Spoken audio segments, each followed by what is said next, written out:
What is good, YouTube familia? Hope everyone is having a blessed day. Thank you for tuning into this video. You're going to learn how to use tradingview.com as a beginner and to be able to understand this website to do your analysis on any chart there is in the world. So I'm going to get right to it, no time to waste. This is going to be the main homepage on tradingview.com. What you're going to want to do is you're going to want to make an account. If you don't have an account, then you won't be able to save your analysis. So this is major key. Next, you're going to click on chart. The moment you click on chart, it is going to pull up, right, the first chart that it has. For most people, it's going to say Apple. In this case, for mine, it says Great Britain pound, Japanese yen. The first thing is everybody's screen is probably going to be white. If you want to change it to black, just like mine, you can just basically click on the settings on the top right, appearance, and now change all of this to black, right? This vertical line is going to be white. You're going to want to change it to black. You can decide which one you like better. Next, we're going to talk about the top left. This is your search bar. On the top left, you can search any pair there is in the world. It does not matter if it's Bitcoin, gold, Great British pound, Japanese yen, any Forex pair, any stock, it does not matter. You can search it on tradingview.com. Let's say we chose Great Britain pound, Japanese yen. The next one is basically your time frame. This is extremely important. The way you look at the time frame is you want to start off from the monthly, which means every candle is 1 month. Every candle is 1 month, right? As you can see on the bottom of my screen, you see how it says May, April, March, February, January, and so on and so forth. Now you go from the monthly to the weekly, and now the chart is more zoomed in. As I recommend, you want to go down from the monthly to the weekly, to the daily, to the 4 hour, to the 1 hour, 30-minute, and the 15-minute. These are my favorite time frames to be able to enter the market at a great entry. So you want to work your way from the monthly all the way down to understand where market structure is. Next, right, on everything else on the top, I don't really use indicators. I like to have a very clean chart and be able to understand what am I looking for in terms of buying when the market is really, really low and selling when the market is really, really high. On the top left, we're going to use these tools, okay? So these are your tools. You're going to skip down to the second one. The main tools that I use on this is trend line, horizontal ray, vertical line, and arrow. So I'm going to use all of them. Trend line is to be able to identify trends. As you can see here, this is a downtrend. If you want to change the color, you just click on the line, double click on it, and you can change the color, right? Next tool is horizontal line. This is going to be able to identify where key points that the market has hit and it bounced off, right? As a beginner trader, this is support and resistance. Resistance is your ceiling. Support is your floor, right? Same thing. You can change the color, double click on it, and you'll be able to change it to any color that you want. Next tool is the horizontal ray, right? And this is to identify kind of where the big movements happen, right? If you would have gone in the market at this point on a sell, that would have been a great entry, right? I use it again over here, boom, another great entry. So that's what I use the ray for. Now you can use vertical line. Vertical line is basically identifying where the market has made big movements, and I just use this line. If I want to change the color, double click on it, and I can change it to any color that I want. So I use this to identify when the market makes its big movements. What times do the market make its big movements? Next, we're going to use the arrow. The arrow is basically to determine, hey, you know what? I want the market to go down, or I want the market to go up. So I use the arrows also as trends as well. So we just went over the first section of your tools. The next one, you're gonna see a bunch of different tools that you can use to identify the analysis of the market. Now, all of these are very confusing for a beginner, so I only recommend Fibonacci retracement. This is basically a tool that's gonna allow you to measure the market, right? You expand it from the top of the highest point in the market, right? This is on a 15-minute time frame, and the key areas are the 0.786, 0.618, and 0.382. Those are key points that the market bounces off and be able to make a move off these key points using the Fibonacci. This is basically going to come with time and you want to learn from the educators on how to use the Fibonacci tool. Next is the brush. If you click on the brush, the only two objects that I use is rectangle and ellipse. For rectangle, I identify where money is, right? There's money all up here, right? There's money right here, as you can see, right? Money down here. So you're going to be able to identify where money is using these rectangles. After, I use ellipse to identify where are key entries, right? I make these small circles using the ellipse to identify, hey, if I would have gone in here on a sell and I just changed the color, right, for a sell, same thing here, that would have been a good entry. Now for a buy, I can identify right here as an ellipse, make a small circle and change it to blue for a buy. So now I can identify where are key entries in the market and using the ellipse for pinpoint entries. Next is the text. You're going to be able to write any message and communicate with anybody on a Zoom call by just writing a text message on here to be able to communicate what you're talking about, how you're explaining your analysis. If you want to write anything, you can basically explain your entire analysis using the text box. There's a lot of different text boxes that you can use, like call out. This one's kind of cool. This one goes to the side, and then you can write, anything that you want, right?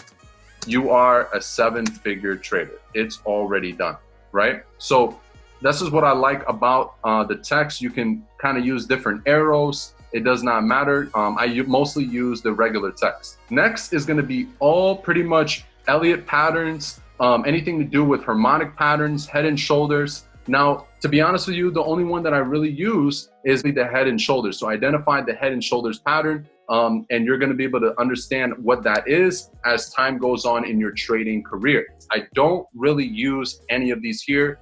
Just to give you guys my recommendation, everybody trades different. Everybody's going to find their own style of trading.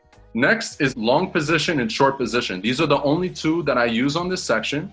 Long position is for a buy. So if I want to make a buy entry, this is going to determine my risk management, my stop loss, everything that you need. You need to be using this tool all the time when you're getting into a trade. So red means stop loss, green means your take profit areas. As you can see here, the market went straight up. If you had a stop loss below here, it wouldn't have hit.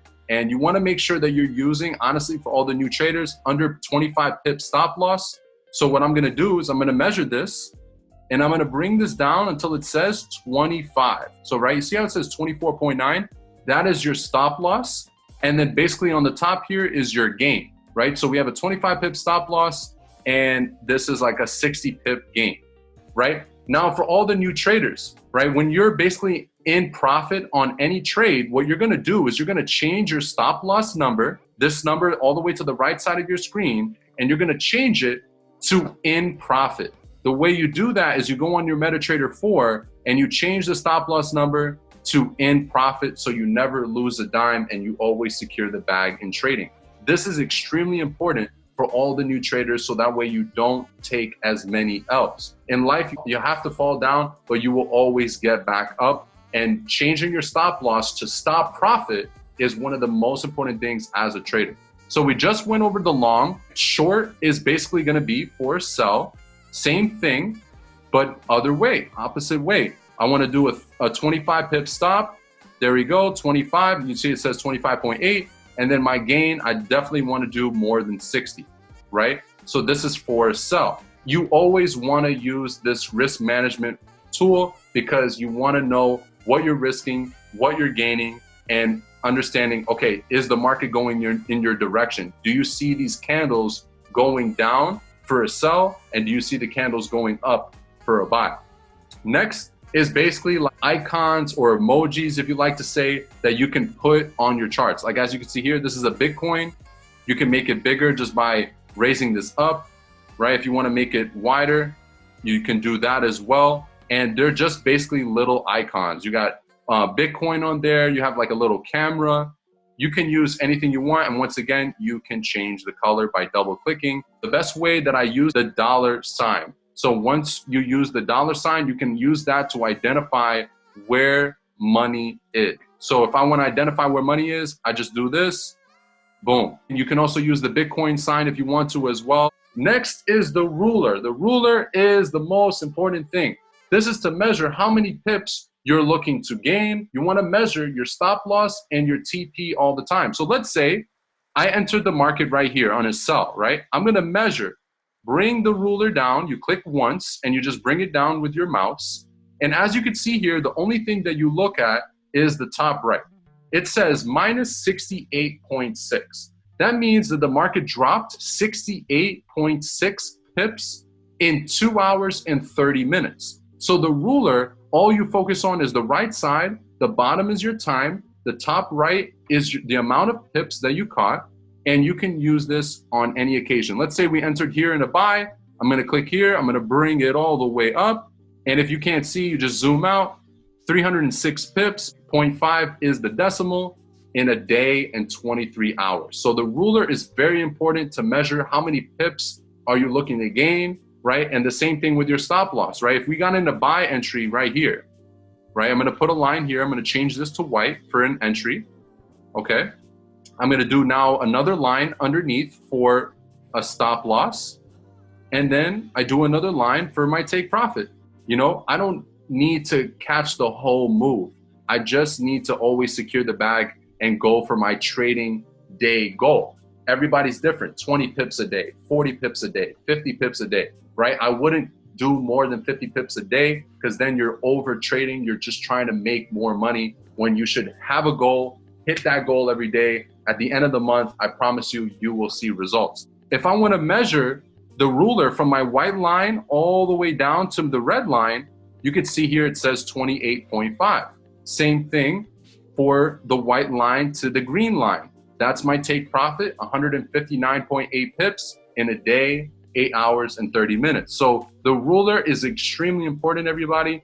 Next is the zoom, right? If you click on the zoom in, all you're gonna do is you're gonna highlight a point in the market, and now you can zoom into that point.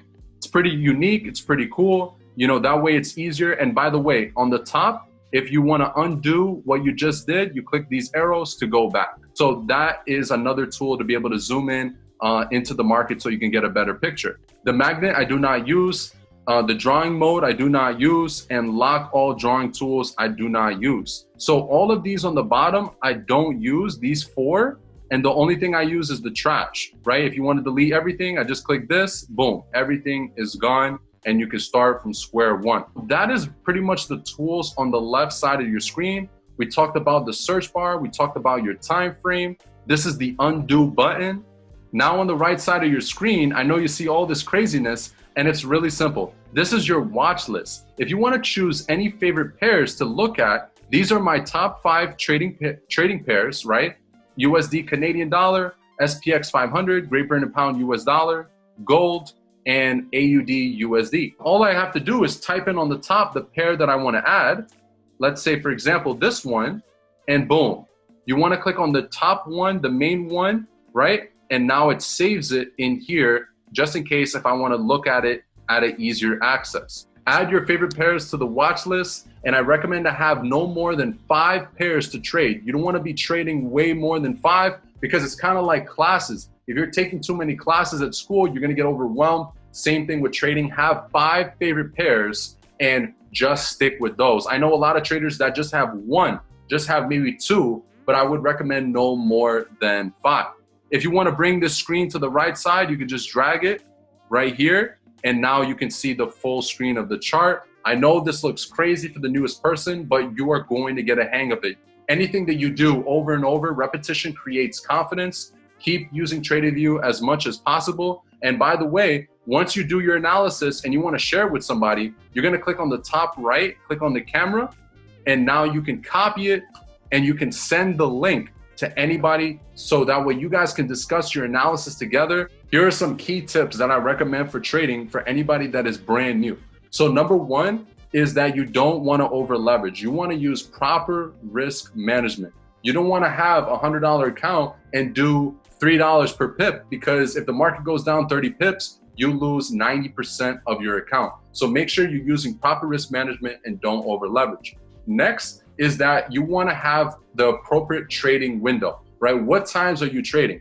I usually trade between 3 a.m. to 10 a.m. and 7 p.m. to 10 p.m. Those are my trading windows. So you want to find the windows that work best for you. Next is that you want to be able to withdraw every single week. When it comes to trading, it's very easy to make the money, but it's also very easy to lose the money. When you secure the bag in the markets, make sure you're getting yourself paid, make a withdrawal, so make sure you're getting yourself paid. Next is that you make sure you have a trading plan. How many pips a day are you going for? What is your lot size, right? What is the goal for your account for the day? If you hit your goal for the day, don't overtrade. You're done trading for the day, come back tomorrow. So these are some key things that I recommend for anybody that is a new trader to be able to secure the bag, don't over leverage, use proper risk management, always move your stop loss to stop profit. And I promise you, ladies and gentlemen, if you're a brand new trader, enjoy the process, enjoy it. You're going to fail, but fail forward. Fail forward every single day. And I promise you, these markets will change your life. They're going to give you the time freedom that you want for you and your family, and you're going to become the best version of yourself within the process. So thank you so much, ladies and gentlemen, for watching this video. I hope you enjoyed, and let's secure the bag together.